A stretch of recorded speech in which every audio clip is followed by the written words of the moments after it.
សួស្តីពុកម៉ែបងប្អូនថ្ងៃនេះដែរយើងមកស្វែងយល់អំពីថាតើខ្ទុះជាអ្វីហេតុអ្វីបានជានៅពេលដែលយើងមានរបួស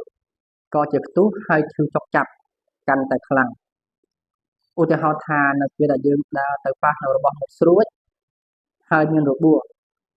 ជាការពិតណាស់នៅពេលនោះវានឹងមានមេរោគបាក់តេរីជ្រៀតចូលទៅក្នុងរបួសរបស់យើងហើយនៅពេលនោះដែរកោសិការបួសនៅក្នុងចំណុចនោះនឹងបញ្ជូនសារទៅរាងកាយរបស់យើងថាកំពុងតែត្រូវការកោសិកាឈាមសដើម្បីមកប្រយុទ្ធទប់ទល់ជាមួយនឹងមេរោគបាក់តេរីទាំងនោះដើម្បីឲ្យកោសិកាឈាមសធ្វើដំណើរឆ្លងកាត់ទៅដល់ចំណុចរបួសបានលឿនសរសៃឈាមតូច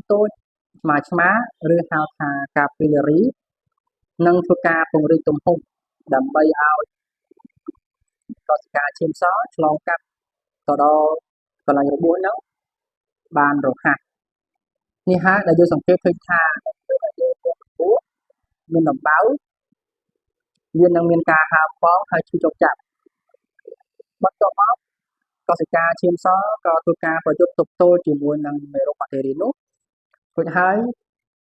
កោសិកាឈាមសខ្លះក៏បានងាប់កោសិការបួសដែលប្រើធម្មពលដើម្បីទាញយកកោសិកាឈាមសនោះខ្លះក៏បានងាប់រួមជាមួយនឹងការងាប់របស់បាក់តេរីមេរោគនោះក៏បង្កបានទៅជាទឹកសខាប់ដែលយើងហៅថាខ្ទុះនេះឯងនៅក្នុងដំណាក់កាលនេះ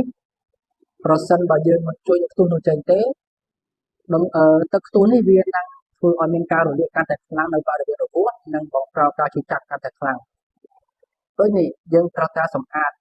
របួសនេះឲ្យបានស្អាតតាមរបៀបវិទ្យាសាស្ត្រពេទ្យមួយវិញទៀតចំពោះរបួសដែលមានរយៈពេលមិនទាន់ជាសះស្បើយយូរនិងរងខុសនោះមានន័យថាការ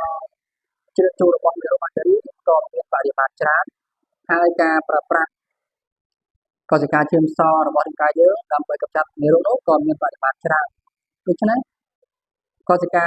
គ្រាប់ឈាមសខ្លះនឹងមានការងាប់ហើយកោសិការបួសដែលប្រើធម្មពលទាញយកកោសិកាឈាមសនោះមកប្រើប្រាស់ក៏នឹងមានការងាប់អស់ខ្លះរួចហើយរួមផ្សំជាមួយនឹងការងាប់របស់មេរោគបាក់តេរីនោះវានឹងបង្កើតបានទៅជាទឹកលឿងដែលយើងហៅថា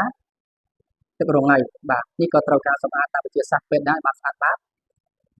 អរគុណពុកម៉ែបងប្អូនសម្រាប់ការទស្សនាវីដេអូ